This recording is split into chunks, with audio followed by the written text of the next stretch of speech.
Un total de 33 personas permanecen hasta el momento albergadas por el municipio de Osorno tras la inundación de sus viviendas, efectos provocados por las intensas precipitaciones registradas en la ciudad. Se trata de 15 menores y 17 adultos, residentes en el campamento Caipulli y Puerto Aravena de Ovejería, además de una adulta mayor con domicilio en calle Pérez y quienes se encuentran hospedados en la escuela Lago Rupanco y en el centro comunitario de Franque respectivamente. En ambos recintos, los albergados permanecen en salas calefaccionadas, recibiendo alimentación completa, además de entregarles útiles de aseo, ropa de cama y colchonetas, para que su estadía en dicho lugar sea lo más cómodo posible, mientras se normaliza la situación en sus respectivos domicilios. Y desde temprano, el municipio local se preocupó por la situación de estas personas, recorriendo la escuela Lago Rupanco y atendiendo cada uno de los requerimientos de la comunidad debido a esta compleja situación, donde recordemos, el desborde del río Rahue hizo que se habilitara este recinto educacional como recinto de albergue donde se brinda la mejor atención posible a estas personas. Producto de que anoche salió todo el río en la parte de Caipulli, en el kilómetro 1, estamos bastante complicados con ese hecho. El alcalde personalmente fue, habló con los vecinos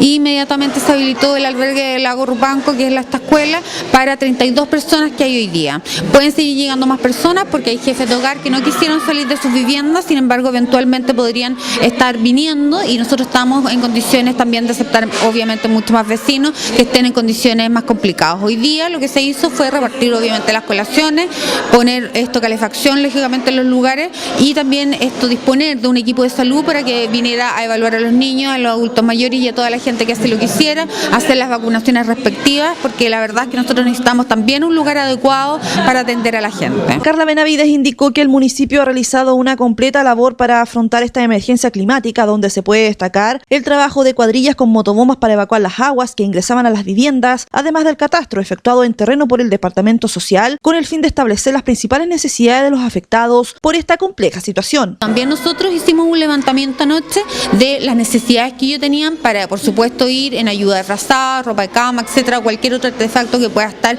en malas condiciones y nosotros poder colaborar con el municipio. Por lo anterior, y con el fin de reforzar la labor realizada hasta el momento, la Casa Edilicia Local solicitó formalmente a la ONEMI regional el envío de 2 motobombas adicionales, ya que la capacidad actual con que se cuenta es insuficiente para atender los requerimientos de la comunidad, además de 1000 planchas de zinc analado para ir en ayuda de 200 familias de diferentes campamentos de la ciudad, requerimientos que están establecidos en el informe alfa enviado a esta repartición estatal.